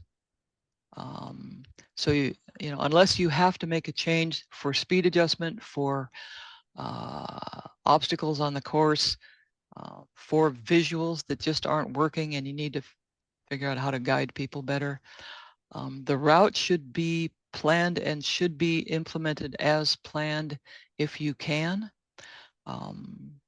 There are going to be times when you have to do something that adds a gate or adds a wall, adds a turn, because of things you didn't anticipate when you laid out the map. But if it's a good plan, that shouldn't happen too often. Got it. Thank you. Chris was asking about any tips for designing courses for cars you aren't familiar with. For example, if I'm only experienced in a Miata, how do I use that knowledge to design a course that a Mustang or Corvette would also enjoy? Oh, the things that make a Miata happy, that make a Mustang unhappy, are going to be narrowness, short spacing lateral offsets, and small radiuses, because the Mustang weighs a lot more and is wider and longer. And also, if it's in stock street category, it has bigger tires. But it's easy to know what's fun and easy in a Miata. I mean, that's what's in my driveway. But it's also not necessarily going to be fun and easy in a Mustang. And you just have to accept the fact that that 60-foot slalom that is so wonderful in your Miata probably needs to be 70 for that Mustang. That 15-foot gate that worked fine for you might want to be 20 for him, just so he's a little more comfortable, because, well, Mustangs like to kind of dirt track around corners, give him a little more room so he doesn't hit the cones. It's just about giving more space in general. If the Miata just barely fits or just barely is comfortable, the big car is not going to be. And so you just have to give more space between things and more space within things. And it's not a lot. It's not 100%. It's maybe 20% more space off the top of my head, because that's about how much bigger a Mustang is than a Miata. And different Chris asked a question about safety stewards. Is the safety steward you mentioned someone usually at the track already, or do we need to find someone on our own if we're planning the event? If so, where do we find them? This is for State Line, Washington, Idaho, Washington. It depends on your insurance and your sanctioning body's rules. Safety steward is a colloquialism I probably use too easily. It's an SCCA thing. It is an official position that has training and licensing and all that stuff. If you don't have that, hopefully you have at least a chief of safety or a safety focal who does the sanity checks on things before you proceed to have an event. Your event chair should know who that is. In some cases, it may be your event chair. Your organizing committee should know who that is. Somebody in the position of authority who put that event on that date and said, hey, why don't you do the course, should know who that person or people will be and how to make them available when needed. Thank you. Apologies in advance if I butcher your name. Briley? Do you prefer to control the line or leave the line choice more open? I know that eventually drivers will use the same line, but just curious. I actually like people point at me and say, yeah, you like to give people room to hang themselves. I like to provide a choice of line so that people who want to drive a tight one because, well, they're in a shifter cart, or people who can't drive a tight one want to drive a big wide one because, well, they're in a Challenger, a Mustang or something, so that people can choose the line that works for their car. This again is all dependent upon how much space you have on the site to do these things, but I like to provide a choice of line. I don't like to fence people in. If everybody has to drive the same line, there's no differentiation between the skill in choosing that line. So I guess I like to give people room to hang themselves, and that's not an excessive thing. 20 to 30 feet of route width is more than enough. If I do a big turn on something like a national site, I like to make it 40 feet wide in the boundaries of it that the cones define. If people want to take the tight route close to the apex is great. If they want to swing out wide, they're seat prepared and they want a dirt track around that last turn, that's fine too. Awesome, thank you. Danielle was asking, what's your approach to site spots with rubberized crack sealant in it? Yeah, Salina snakes. The trick with those is to not be doing anything dramatic when you cross them. You don't want to be braking or sliding or turning hard when you cross those things. If you can just roll straight across them, it's one of those times when the cross the crack at an angle thing might not apply unless they're not doing anything else when they cross it. Just rolling across a sealant thing, at least from what I recall from Salina, normally isn't going to cause a real problem unless it's super hot and you have people with super sticky real live racing slicks, and then there's just nothing you can do. You don't want them braking, turning. You want them rolling straight across. In many cases, those things can be pulled out. I remember doing a lot of that at Salina, but basically just reduce the drama that the car is undergoing when it crosses the seam. If the seams are everywhere, you're just going to have to pick your poison. Try to make turns in, this is in a concrete site, right, with the stuff in the seams between the 25-foot blocks.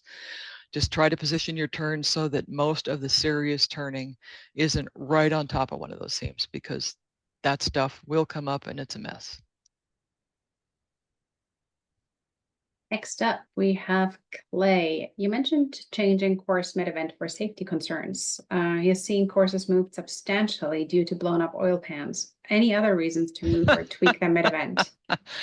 Yeah. If somebody's getting airborne and you didn't think they would, if let's see, if a hole opens up, this has actually happened at nationals. There was a perfectly benign piece of pavement and a big hole opened up, and it could not be patched in a timely manner, so the course had to move. Usually it's going to be a surface adventure that's going to cause that. Sometimes it might be a thing where you realize that you've got two cars on and the guy in the first car is actually taking a line that puts him way closer than the guy in the second car, than where you thought he'd be, and you need to fix that. Things will come up, but most of them are going to be surface related. And you just do it, you just fix it. Then Stephen was asking if max speeds are max speeds referencing max speed or the average in a section? Him and his fellow cam drivers easily hit 75 plus at Shelton, but it's not taking a turn at 75 miles an hour. Well, once again, it's your sanctioning body's rules and or their insurance rules.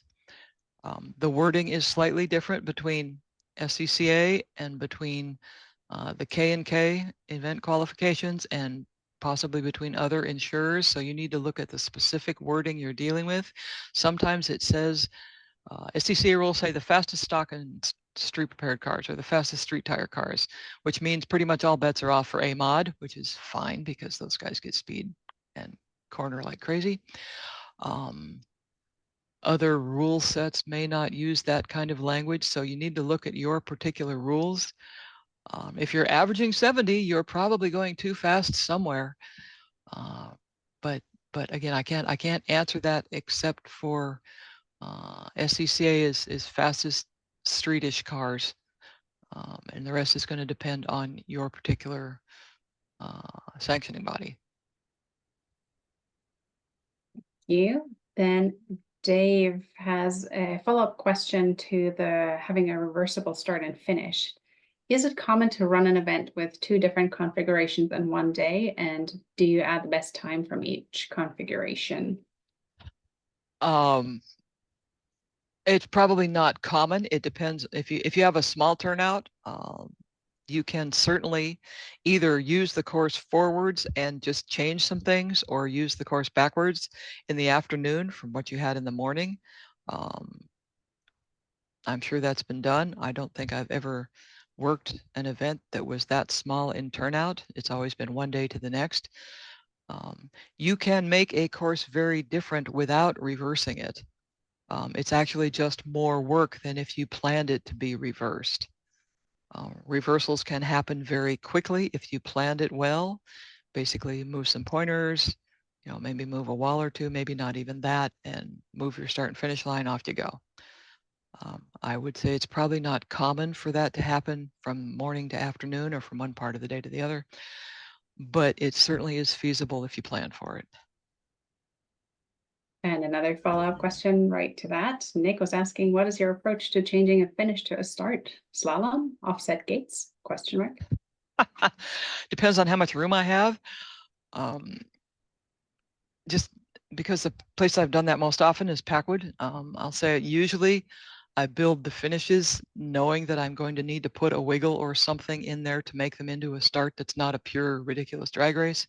The finish is going to be a couple 100 feet long. And there will be a 90-degree or similar dump off at the end of that, which turns nicely into a 90-degree start turn when it goes backwards. And for that 200 feet of nothingness that was the exit, I can put in a slalom, a couple offset gates, a lane change, something simple that just requires a lift or two and a little modulation. It doesn't take a lot. You can take 2 pointer cones and make an offset, and you're pretty well done. Simple is better in that case because you want to get that changeover done as quickly as possible. It doesn't take much. I would say I've probably used slaloms as much as anything. Thank you. That is it on questions so far. I saw a note from Sean at one point that he sometimes likes to build the course at the anticipation of adding a crossover early on to run it backwards the next day. That's probably also the most common course switch over, like one day to the next. Although we have had events where it's like, for example, an SCCA event in the morning and then a different club in the afternoon. And so having the ability to tweak things around quickly helps. Tyler is asking, do you have a favorite element type to throw in as a fun challenge? Sort of. I like transients, especially transients at a pretty good speed, because let's face it, it's fun to wag a car.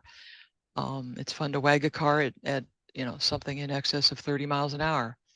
I would say a big lane change, a big slalom, anything that involves successive direction changes in the upper area of second gear for smallish cars, upper area first for those of you who can go 80 in first, and yes, I'm jealous. I like lateral stuff. I know some people like big old sweepers where you can pull a lot of steady state G's, that's fine. Some people like tight turn on to straightaway so you can mash the gas and go and spin the tires, that's fine. I'm just a transients person. Thank you. Do we have any, do we have any other questions? in the room. There's some best practices or some other practices that were shared early on in terms of like, for example, for chalking, someone mentioned that they were using soap for rainy days, and I'm not sure if they were kidding or not. If it didn't rain real hard, I can see where that would be, but it would be slippery when it got Yeah. wet. So I'm not thinking that's a good one. Oh, bar soap to mark cones. Only if it's not going to rain. Let's call it that. There's better stuff available. And Alex is asking any generalized guidelines for adapting a course planned for dry weather to wet conditions. Having said that, I like transients. The thing that is probably most affected by the wet is people's ability to maintain control in transients. So look at your margins. If you have a slalom within, say, 40 feet of a Jersey barrier, you might want to think about giving it a little more distance if it might rain. Of course, slowdown distances will be larger, but the plus side is people also won't be able to put the power down as well coming out of turns. So in theory, they won't have as high a terminal velocity in the wet as they would in the dry, but the sliding distances are much, much larger. So you need to account for that in your margins and in your content. I would, if I had either a super fast transient or a super tight, nasty one, I would adjust them more towards the moderate range on both ends. Or take a tight slalom, make it a little less tight, take that big wiggly thing and make it a little less big. Any other questions? Nope, just chat about things. Another thing that people changed in terms of tooling earlier on is for course designing is Inkscape as an open source vector graphic tool that supports Cool. layers, etc. And they Cool. also get submissions from people just using PowerPoint as well. Yep. That's perfectly fine as long the only reason to use software really is so you can revise it easily and so that your site map, whatever it may be, is repeatable. You know, the course advisory panel does get hand-drawn maps from people for large events. Not super often anymore, but they do. And that's okay as long as the person who's submitting it gives enough information for a review. Hand-drawn map can work fine. But yeah, if there's software that works for you, great. When in doubt, MS Paint probably would also work. You know, the page I had that said, you know, no course map, no site map, no problem. It's a screenshot with a few things drawn on it with paint. That's it. I mean, it doesn't have to be complicated. It just makes it easier if the tool does a little more than that for you. Oh, we actually just got a really good question coming in. Yet another Chris was asking, do you have any suggestions for creating course variety on runway style venues where overall route seems to be very similar from event to event? Boy. This is the Shelton and Bremerton question, sort of. Yes, you can do, oh Lord, this is probably something, send me an email on that one because I've got some leftover course maps from Shelton that have different options for doing something other than slalom down and slalom back. Roger's got some good examples in the Big Roger book. He's got some good stuff on that. You can, depending on your turnout and your need for second car on, you can reuse the part of the course closest to the turnaround so that you can basically use the entire width of the runway for something sweepy going into the turnaround, make the turnaround, come back through the same sweepy stuff and then split off and head for the return. It does compromise your whole second car start point thing, and your starter has to not be a lunatic. But there are certainly ways to do more than just down one side and back up the other. And I've probably tried a number of them at Shelton, some of which worked and some of which don't. And I can probably dig up some of those maps. So send me an email. I can dump a PDF and send it to you. This is probably also something where Tyler might have some insight on. Yeah. Well. Anybody who's worked a runway a lot has probably come up with ways to deal with that.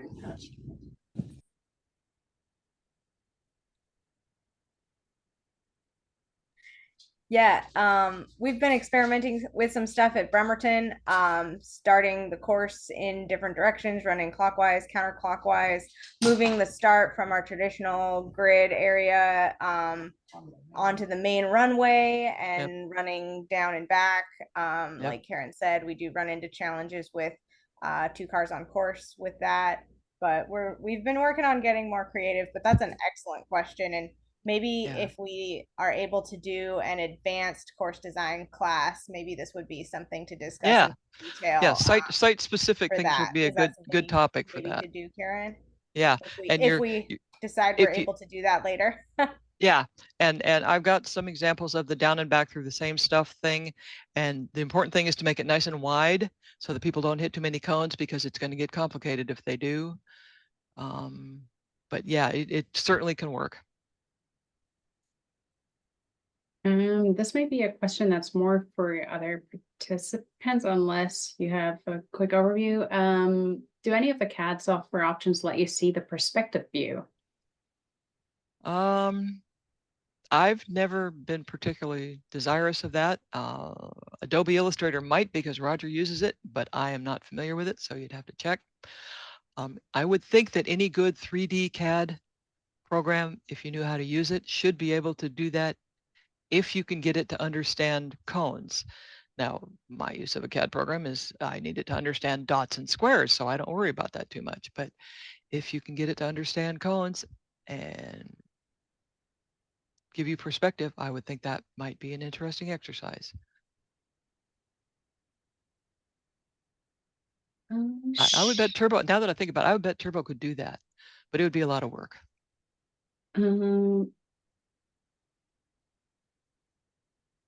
Andrew was asking that could include L-shaped size. I guess that's related to the same course layout, like the runway. Yeah. We actually had an L-shaped, once upon a time, Nationals had to live at this giant parking lot in Heartland Park, Topeka for a few years. And because it was boring to just cut the thing in half and have one course on each side, at one point we carved a chunk out of one corner and made a big square spot, and then the rest of it was a L-shaped quasi runway thing that wrapped around the perimeter of that square spot. And yes, there were things done there that were reasonably successful. So if again, send me an email, I can dig out those maps if you want. L-shaped stuff is cool because you've got that built-in 90-degree turn going both ways, and you can play it one way on the inside and another way on the outside. Depending on the width, it can be really entertaining. Sean was asking whether you would be willing to share course maps into a drop folder. That potentially also applies to other clubs. Their club is quite small, and we seldom have resources for making maps ahead of time. Sure. Whatever I've got, let's see, I've got stuff back to whenever, just after the previous computer died. So back probably 10, 15 years worth of maps of various places. I'm pretty sure, I'm pretty sure I've got that Heartland Park set of maps. I just have to find them. Yeah, sure. Tell me what you're looking for examples of, and I'll see if I've got it. If I don't, Roger might. If you go to the web address I gave you for the course design resources thing, you might find contact information for him there. He might actually have some built into the pitch these days. I haven't looked at it for a few years, but yeah, certainly there's stuff available. So send me an email. Thank you. And I think NWR also has a course map resource, at least for Packwood. I think I've seen something. Thina is asking, are there any forgotten course elements, fun elements that existed in the past but are non-existent these days? Could be because cars have become faster or people generally don't like that element, and so on. Well, I won't say it was fun, but the stop box used to be fairly common. Thankfully, that went the way of the dodo, as far as I know. Essentially, you would come wailing into the finish line, and there was an enclosed box, maybe 50 feet long after the timing finish, and a cone at the end. And if you hit the cone, you got a DNF.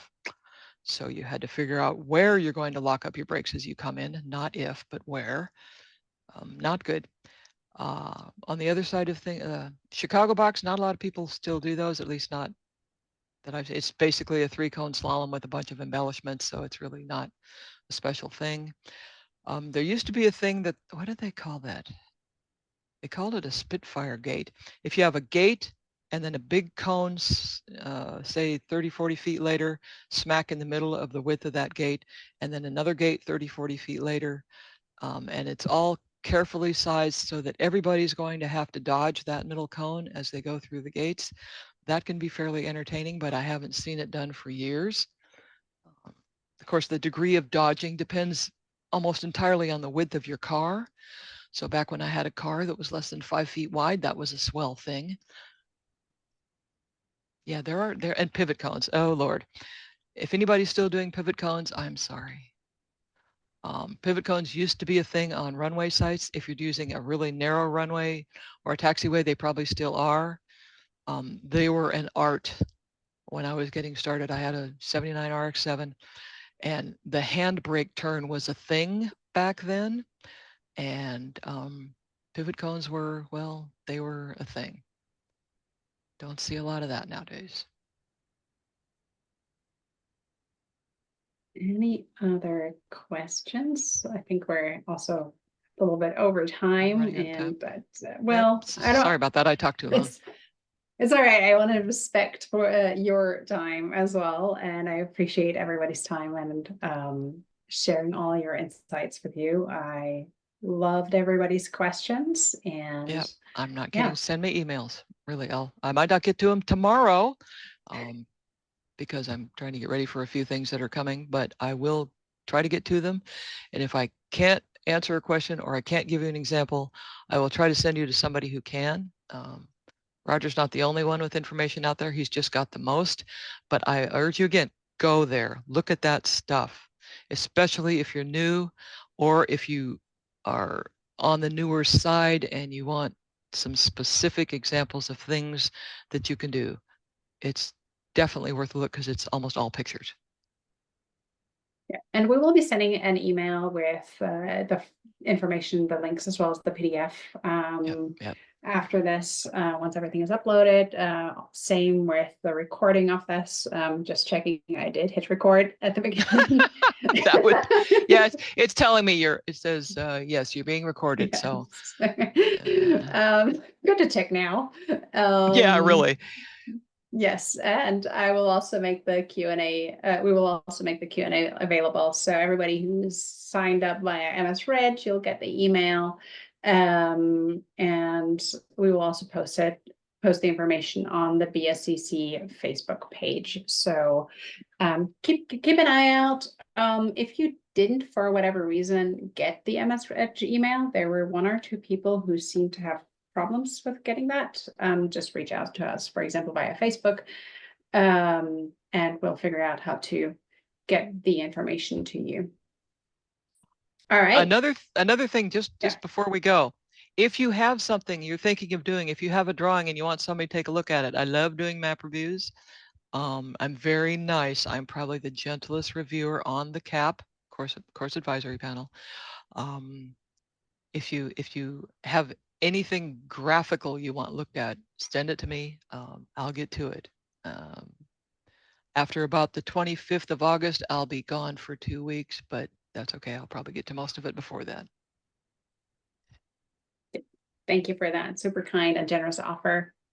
That is really awesome. And if Karen happens to not be available for whatever reason, I'm also sure that you can reach out to your either your local club that you're running with, if you're new to it, or other clubs that run events at similar sites, and see if their experienced course designers want to take a look.